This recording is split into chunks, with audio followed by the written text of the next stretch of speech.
Geometria? Só esqueci de avisar, quem fez o nosso projeto foi a Danatest, o doutor Ernesto aqui, representante, consultor da empresa. Então, rapidamente, né, a gente fez uma campanha de deflectometria em toda a extensão da rodovia, seguindo os nossos normativos. Então, a gente começa a perceber claramente aí uma certa divisão de segmentos homogêneos no pavimento, né, em função até da deflexão máxima, da D0. Nós também calculamos o raio de curvatura e quando a gente começa a fazer a junção dessas duas informações, né, o raio de curvatura, em mais de 50% da extensão da malha tem raio de curvatura menor que 100, que indica uma criticidade grande em relação à capacidade estrutural do pavimento. E quando a gente começa a cruzar essas duas informações, né, deflectometria e raio de curvatura, a gente começou a desenhar o segmento homogêneo. Então, a gente dividiu o projeto em 3 grandes segmentos homogêneos, né, com baixas deflexões e raio de curvatura alto, deflexões altas, baixo raio de curvatura, né, e um terceiro setor também que a gente tinha um raio de curvatura mais alto e uma deflexão um pouco mais baixa. A gente percebe em alguns pontos aqui, pequenos segmentos, né, onde a gente tem baixas deflexões e raio de curvatura alta. Então, isso acabou caracterizando alguns segmentos pequenos, né, mas esses são os 3 grandes macro segmentos que nós consideramos na elaboração do projeto.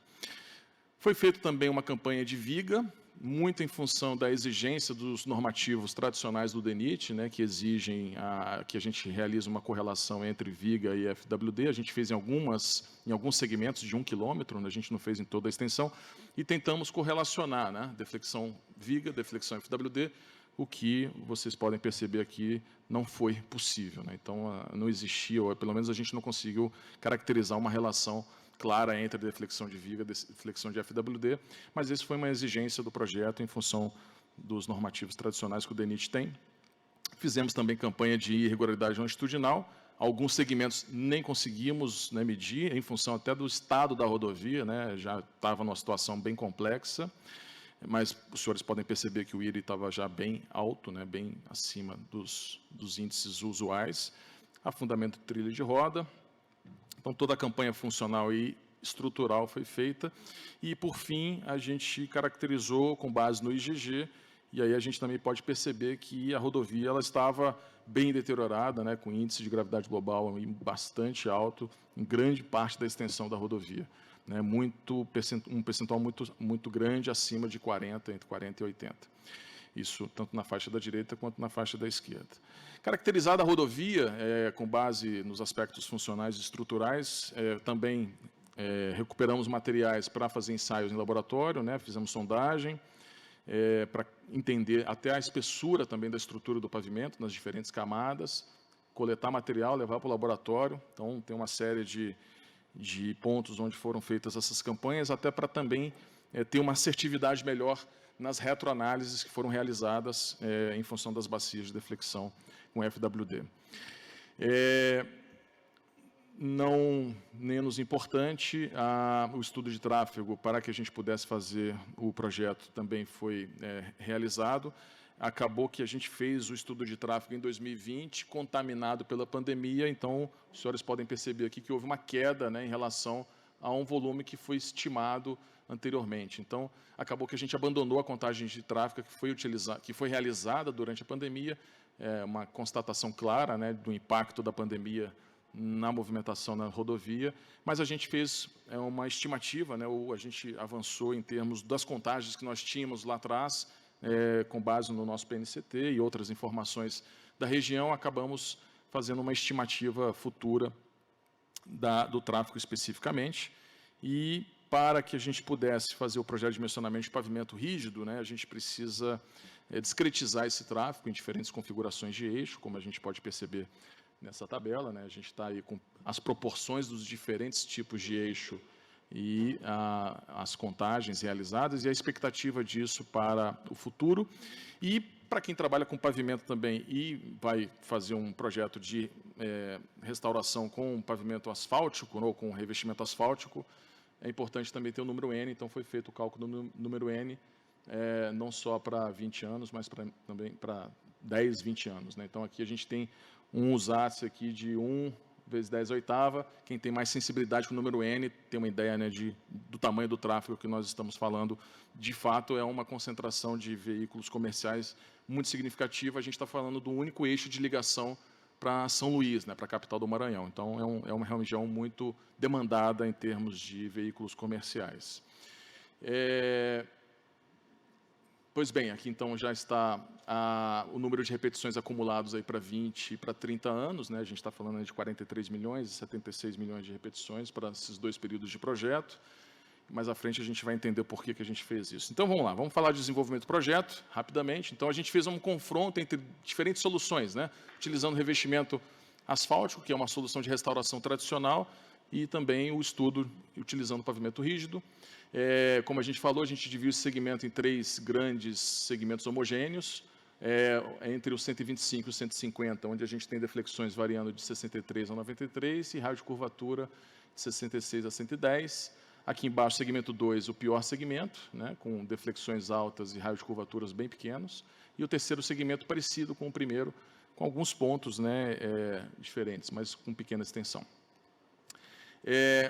Inicialmente, aí, só testando a Pro11, né, quem conhece a Pro11, a gente já vê aí a deflexão admissível em função do tráfego, né, de 10 anos, a gente já percebe que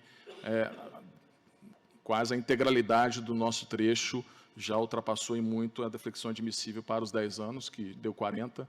Então, a gente percebe que isso já empurrou para nós situações de a utilização do método da resistência para fazer o projeto de restauração, reabilitação da rodovia. Então, deflexões de projeto muito acima da admissível, espessuras de reforço médias aí acima de 15 centímetros.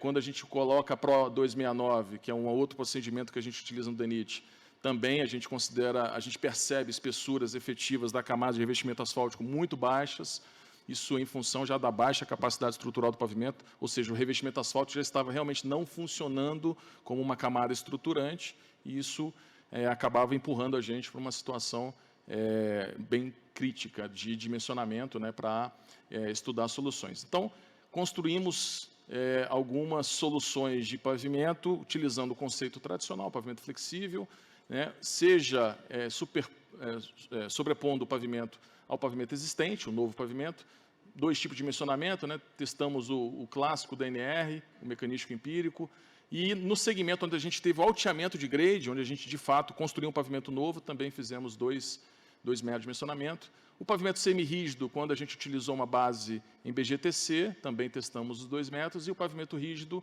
não só considerando nos segmentos onde a gente ia sobrepor o pavimento white top, mas também no segmento onde a gente mexeu o grade, o pavimento rígido novo, e aí fizemos também 2 testes, tanto do PCA 84 quanto um método de dimensionamento da Prefeitura de São Paulo, onde a gente considera o empenamento térmico. Vamos lá. Então, como resultados, né, a gente já tem aqui, para o pavimento novo, o pavimento a ser restaurado, nos segmentos 1 e 2, né, a gente tem uma camada de 12 de asfalto, 12,5 de asfalto, o macadame bituminoso foi escolhido como base, e o pavimento existente. Foi checada a análise mecanicista, passou em todas as camadas, né.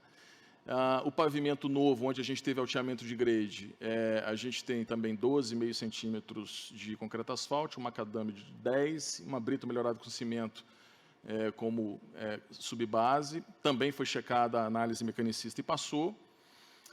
O pavimento semirrígido, a gente teve aí, então, 12,5 centímetros de concreto asfáltico. BGTC, material granular na base, também fizemos análise mecanicista e passou em todos os critérios de ruptura que foram escolhidos.